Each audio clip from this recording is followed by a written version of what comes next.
నమస్తే. మనం మహామంత్రి తిమ్మరుసు 4వ భాగం చెప్పుకుందాం. రెండవ నరసింహరాయ పేరుతో గద్దె ఎక్కినటువంటి తుಳುవ నరసింహరాజుకి 3 భార్యలు. వాళ్ళు ఎవరంటే తిప్పాంబ, నాగాంబ, ఓబాంబ, ఈ 3 అన్నమాట.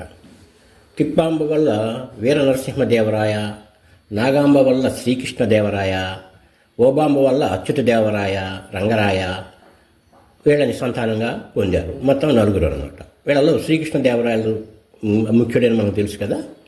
ఈయన 1874 ఫిబ్రవరి 10న పుట్టాడు. సవతలు ఉన్నాక రాజైనా పేదైనా పోరు తప్పదు. ఇలా నరసరాజు అంతఃపురంలో కూడా ఇటువంటి పోరు ఉంది. వీటన్నిటినీ ముదిరిపోకుండా పరిష్కారం ఒక పెద్దగా తిమ్మరస్తే చూసుకునేవాడు. ఎందుకంటే అంతఃపుర కలహాలే కదా రాజ్యం కొంప ముంచుతాయి ఒక్కోసారి. ఈ రాణుల చుట్టూ ఉండే రాచబంధువుల మీద, దాసీ గణం కదలికల మీద ఒక కన్ను వేసి ఉంచేవాడు మహామంత్రి తిమ్మరుసు. అంతఃపురంలో చీమ చిటుక్కుమన్న మహామంత్రికి చేరే యంత్రాంగం ఉండేది. ప్రతికూల పరిస్థితులు, శక్తులు ఉంటూనే ఉంటారు. కానీ తిమ్మరుసు ముందు వారి ఆటలు సాగేవి కావు. సోళవ నరసింహరాయలు మొదటి కొడుకు హత్యకు గురయ్యాడు. రెండవ కొడుకు పెనుగొండలో దిగ్బంధంలో ఉంచబడ్డాడని చెప్పి మనం అనుకున్నాం, ఇంతకు ముందే చెప్పుకున్నాం. ఇప్పుడు తుళువ వంశ పాలన నరసరాజుతో ప్రారంభమైనట్టు. ఎందుకంటే అధికారం మొత్తం అతని చేతిలోనే తీసుకున్నాడు. ఆంధ్రుల పలుకుబడి హంపీలో సాగుతోంది ఇప్పుడు.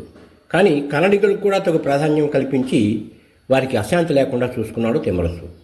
ఇలా 40 వయసు వచ్చేసరికి తిమ్మరుసు దక్షిణాదిన తన వంటి గొప్ప మంత్రి లేడని కొనియాడబడుతూ విజయనగర సామ్రాజ్యం ఒక ఏ శత్రువు కన్నెత్తి చూడకుండా ఉండని పరిస్థితికి తీసుకొచ్చాడు. ఇక మళ్ళీ అంతఃపురంలోకి వెళితే నరసరాజుకి 3 భార్యల్లో కుసింత నాగాంబ మీద, ఆమె కొడుకు కృష్ణదేవరాయల మీద అభిమానం ఎక్కువగా ఉండేది. ఇది పెద్దరాణి తిప్పాంబకి సహజంగానే అసూయ తెప్పిస్తుంది కదా. పైగా కోపం కూడా వస్తుంది. ఆమె కొడుకు కృష్ణరాయని కంటే పెద్దవాడు. కానీ కృష్ణరాయని విద్యాబుద్ధుల పర్యవేక్షణ, రాజనీతి శిక్షణ పూర్తిగా తిమ్మరుసు బాధ్యతకి వదలటం ఆమెకి సందేహం కలిగిస్తూ ఉండేవి.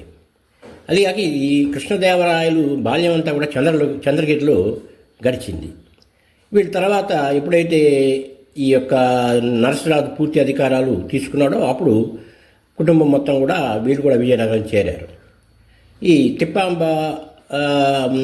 ఇబ్బంది ఏంటంటే, పెద్దవాడైన నా కొడుకుని పక్కన పెట్టి రెండో భార్య కొడుకు పట్టం కట్టాడు కదా, కడతాడేమో అని ఆమె అనుమానం. తిమ్మరుసును దాటి మంత్రాంగం ఎలా నడపాలో ఆమెకు అర్థం కాలేదు. ఇప్పుడు మహామంత్రి తిమ్మరుసునన్నా లేపేయాలి, లేదా సవితి కొడుకు కృష్ణరాయన్నన్నా లేపేయాలి. కానీ తిమ్మరుసు పైన అటువంటి చర్య తీసుకుంటే రాజ్యం అశాంతి పాలై శత్రువుల దాడి వచ్చేసేసి ఇప్పుడున్నది కూడా చేజారిపోతుంది. అందువల్ల ఆ లక్ష్యం ఇప్పుడు కృష్ణదేవరాయలే అనుకున్నది. ఆమె కుట్రలు మొదలుపెట్టింది. దాస్యులని, వంటవాళ్ళని లోబరుచుకుని కృష్ణరాయల భోజనంలో విషం కలిపి పెట్టేలాగా ఆలోచనలు చేసింది, ప్రయత్నాలు చేసింది. ఇవన్నీ కూడా తిమ్మరుచుకున్న 1000 కళ్ళ పర్యవేక్షణ వల్ల ఆయన అభిమాన శిష్యుడు కృష్ణదేవరాయల ప్రాణాలు కాపాడబడుతూ ఉండేవి. గురువు తన ఉనికికి రక్షణకి ఇలా పాటుపడటం కృష్ణరాయనికి కళ్ళు చెమర్చేలాగా చేస్తూ ఉంది. అందుకని తిమ్మరుసు గారిని ఆయన అప్పాజీ అని పిలుచుకునేవాడు. మరో పక్క తిమ్మరుసు తిప్పాంబ కొడుకుతో కూడా ప్రేమగానే ఉండేవాడు. యువరాజు కదా, ఆయన కూడా యువరాజే కదా, యువరాజు హోదాకు మర్యాద ఇస్తూ ఆయనకు కూడా రాజనీతి వ్యవహారాలు చెప్తూ ఉండేవాడు. అందువల్ల వీర నరసింహరాయలు అంటే తిప్పాంబ కొడుకు కుటిలుడు అయినప్పటికి కూడా తిమ్మరుసు పట్ల గౌరవ మర్యాదలే చూపేవాడు. మరి ఎందుకంటే రాజకీయాల్లో మరి ఎవరికి ఎవరు శత్రువులు కాదు కదా. రేపొద్దున రాజ్యం చేయాల్సిన మొదటి ప్రిఫరెన్స్ యువరాజు వీర నరసింహరాయలకే ఉంటుంది కదా, అందువల్ల అనమాట. శ్రీకృష్ణదేవరాయనికి ఎటువంటి ఆపద రాకుండా చేయడానికి తమ్ముడు గోవిందరాజుని నియమించాడు తిమ్మరుసు. కాలం గడిచే కొద్దీ ఇలాంటి గండాలు చాలా వస్తాయని మహామంత్రి ముందే ఊహించాడు. గోవిందరాజు కూడా తనకు తెలిసిన రాజనీతి విషయాలు, అవి యుద్ధ వ్యూహాలు, దండనీతి ఇట్లాంటివన్నీ కూడా తన పక్కన ఉన్నటువంటి యువకుడైనటువంటి రాయలకి అవగతం చేసేవాడు. 18 ఏళ్ల ప్రాయం వచ్చేసరికి రాయలు సంస్కృతం, ఆంధ్రం, తన సొంత భాష తుళు, ఇంకా హిందుస్థానీ భాషలో ఇలాంటివన్నీ నేర్చాడు.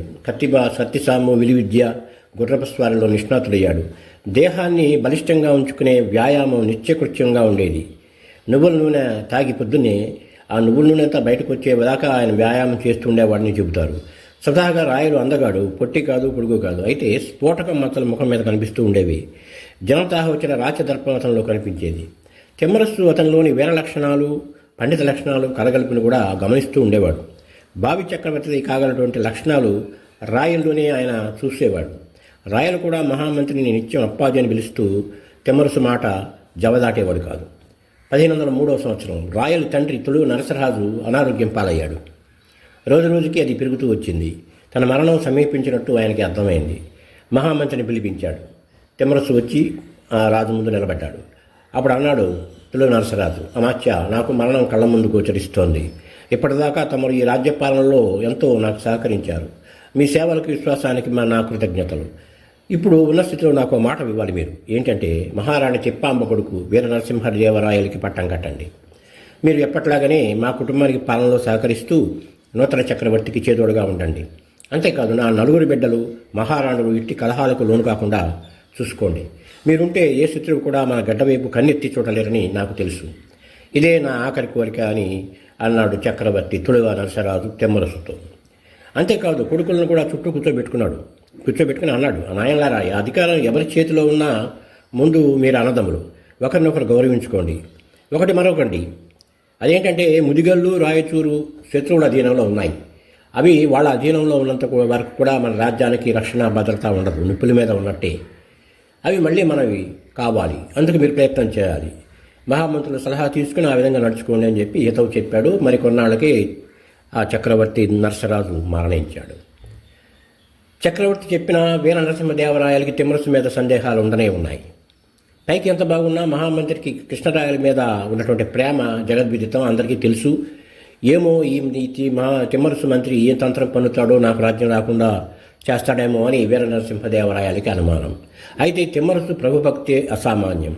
చక్రవర్తికి చెప్పిన మాట మీద నిలబడ్డాడు ఆయన ఆలోచనలు చాలా ఉన్నాయి.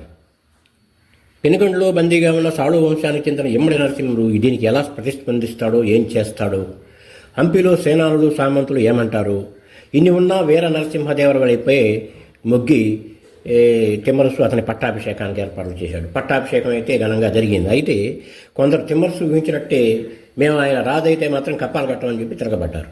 కొందరేమో పెనుగొండ పోయి ఇమ్మడి నరసింహరాయల్ని రెచ్చగొట్టారు. వెంటనే తిమ్మరసు ఇమ్మడి నరసింహుని పెనుగొండకి అధిపతిగా చేశాడు. దాంతో ఆయన సంతృప్తి పడ్డాడు. తుంగభద్ర తీరంలో గజపతుల ఉదయగిరి సమీపంలో సైన్యాన్ని మోహరించి అప్రమత్తం చేశాడు. నగర రక్షణ బాధ్యత తమ్ముడు గోవిందరాజుకు అప్పగించాడు తిమ్మరసు. చిన్న యువరాజులు అచ్యుత, రంగనాయలు వీళ్ళిద్దరిని కూడా వెళ్ళి తలకాడు, ఉమ్మత్తూరు తిరుగుబాట్లు సంగతి చూడమన్నాడు. వాళ్ళు పెద్ద సైన్యంతో బయలుదేరి వెళ్ళారు. కానీ పెద్దగా ఫలితం లేకుండా కొన్ని ఇబ్బందులతో వాళ్ళు తిరిగి వచ్చేశారు. అప్పుడు తిమ్మరసు చక్రవర్తి వీర నరసింహదేవరాయలకు ఒక సలహా ఇచ్చాడు. ప్రభు, చిన్న పామునైనా పెద్ద కర్రతో కొట్టాలి. తిరుగుబాటుని అణచకపోతే రాజ్యం ఇబ్బందుల్లో పడుతుంది. కనుక మైసూరు ప్రాంతం గొడవలు అణచడానికి మీ తమ్ముడు కృష్ణరాయలని పంపండి. మీరు కూడా తీర్థయాత్ర నెపంతో బయలుదేరి దారి పొడుగునా తిరగబడి ఆ పాలెగాళ్ల సంగతి చూసుకోండి. వాళ్ళ నుంచి కప్పాలు కోశాగారానికి చేరేలా చేయక తప్పదు అన్నాడు. విన్నారు కదా ఇప్పటివరకు జరిగిన కథ. తర్వాత కథ ఏంటనేది ఇంకొక ఎపిసోడ్లో మనం ఉందాం. థ్యాంక్ యూ, నమస్తే.